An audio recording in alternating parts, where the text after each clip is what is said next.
સમાચારોમાં આગળ વાત કરીએ તો અમરેલીનું રાજકારણ ફરીથી ગરમાયું છે। બનાવટી લેટરકાંડ મામલે રાજકારણ ગરમાયું। કોંગ્રેસ નેતાની એન્ટ્રીથી રાજકારણ ગરમાયું છે। પ્રતાપ દુધાતે સીએમ અને નરેશ પટેલને પત્ર લખ્યો। ખોડલધામના નરેશ પટેલને સંબોધીને પત્ર લખ્યા છે। પાટીદાર સમાજની કુંવારી દીકરીનું સરઘસ કાઢવામાં આવ્યું તેવો ઉલ્લેખ કરવામાં આવ્યો। 4 આરોપીમાં એક યુવતીનો પણ સમાવેશ થાય છે। ત્યારે અમરેલીમાં બનાવટી લેટરકાંડ મામલે કોંગ્રેસ નેતાની એન્ટ્રીથી રાજકારણ ગરમાયું છે। કોંગ્રેસ નેતા પ્રતાપ દુધાત અત્યારે અમારી સાથે જોડાયેલા છે। પ્રતાપભાઈ, સ્વાગત આપનું સંદેશ ન્યૂઝમાં। જે પ્રમાણે આ લેટરકાંડ સામે આવી રહ્યો છે, શું પ્રતિક્રિયા આપની?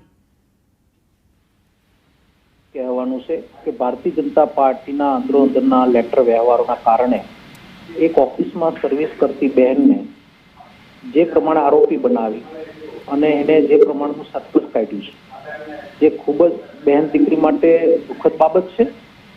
આજે કોઈ ઓફિસમાં સર્વિસ કરતું હોય અને ટાઈપિસ્ટ તરીકે કામ કરતા હોય ને એના સેટ એને સૂચના આપે અને એ કામ કરે અને એને આપ આરોપી બનાવીને જેમ મોટા કોઈ કૌભાંડી હોય અને આપ એવું સરઘસ કઢાવડાવો છો અને એમાં બહાદુરી વોરો છો, એ સમાજને કલંકિત કરવાનું કામ ભારતીય જનતા પાર્ટીએ કર્યું છે।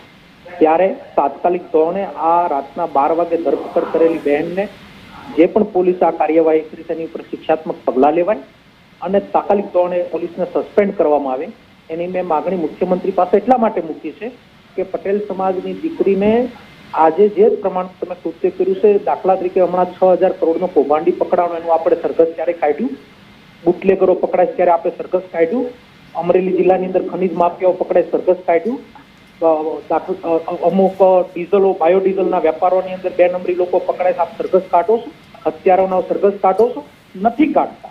ત્યારે ભારતીય જનતા પાર્ટી એની શાન ઠેકાણે લાવે।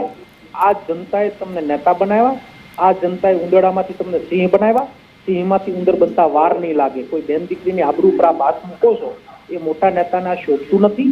મુખ્યમંત્રી આની ઉપર તાત્કાલિક ધોરણે પગલાં ભરે એની મેં માગણી મૂકી છે। જી, ધન્યવાદ પ્રતાપભાઈ, અમારી સાથે જોડાવા બદલ।